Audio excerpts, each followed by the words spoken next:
পৃথিবীর সবচেয়ে ভয়ঙ্কর রাজনীতি কোথায় হয় জানেন? রাস্তা বা সংসদে নয়। সবচেয়ে ভয়ঙ্কর রাজনীতি কখনো কখনো হয় নিজের পরিবারেই, যেখানে একজন সন্তান ধীরে ধীরে বুঝতে পারে তার বিরুদ্ধে কথা বলছে তার নিজের মানুষগুলোই, বাবা মা ভাই বোন, যাদের কাছে সে নিরাপত্তা খুঁজেছিল। সেখানেই শুরু হয় অবহেলা, তুলনা আর নীরব ষড়যন্ত্র। ইসলাম এই অন্যায়কে খুব কঠোরভাবে নিষেধ করেছেন। রাসূল সাল্লাল্লাহু আলাইহি ওয়াসাল্লাম বলেছেন, তোমরা তোমাদের সন্তানদের মাঝে ন্যায় বিচার করো, কারণ এক সন্তানকে ভালোবাসা আর অন্য সন্তানকে অবহেলা করা শুধু পারিবারিক ভুল নয়, এটা এক ধরনের জুলুম।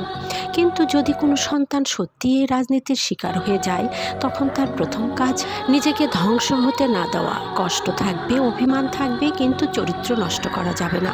মনে রাখবেন, মানুষের চোখে আপনি হয়তো ভুল, কিন্তু আল্লাহর কাছে আপনার সত্য লুকানো নেই।